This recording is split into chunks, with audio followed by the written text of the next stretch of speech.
1860. Le village de Saint-Rome. À l'écart des grandes routes et du tumulte des villes, un village s'éveille lentement sous la lumière du matin. Ici, les pierres ne sont pas seulement empilées, elles racontent une idée, un rêve devenu matière.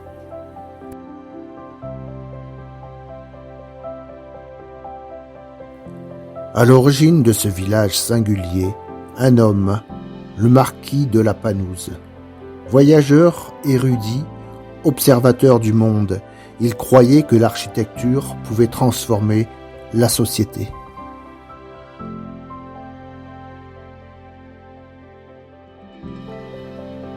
À Saint-Rome, il n'a pas voulu reproduire un modèle unique, mais mêler les formes, les styles, les inspirations.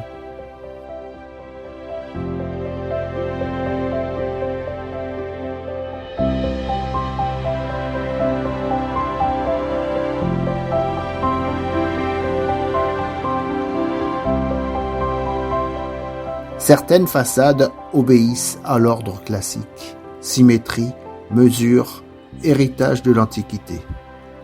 D'autres revendiquent la rusticité, l'ancrage dans la terre et la mémoire paysanne.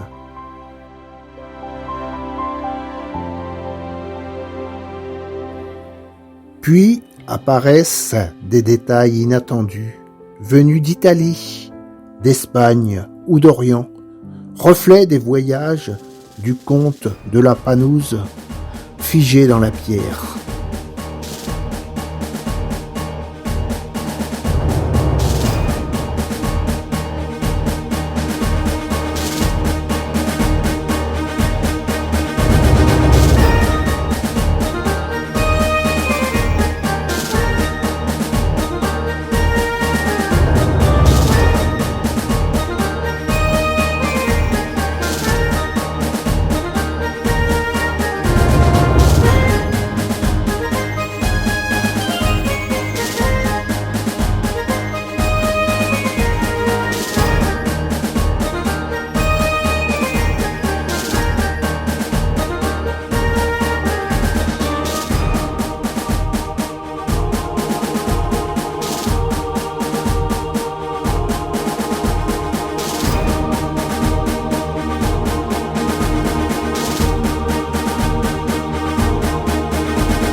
Il imagina ces maisons qui furent construites pour les ouvriers agricoles. À une époque où l'on entassait les hommes, il choisit déjà de préserver la dignité humaine.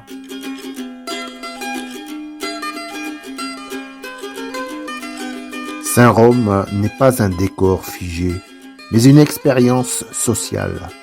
Un village où la diversité des formes reflète celle des hommes. Pour la Pérouse, bâtir revenait à transmettre une vision plus juste du monde.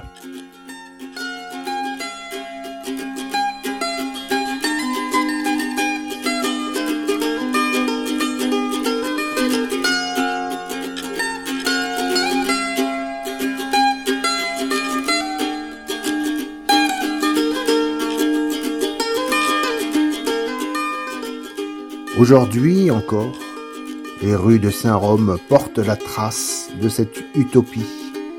Les pierres murmurent le rêve ancien d'un homme convaincu qu'en changeant les murs, on pourrait changer les hommes.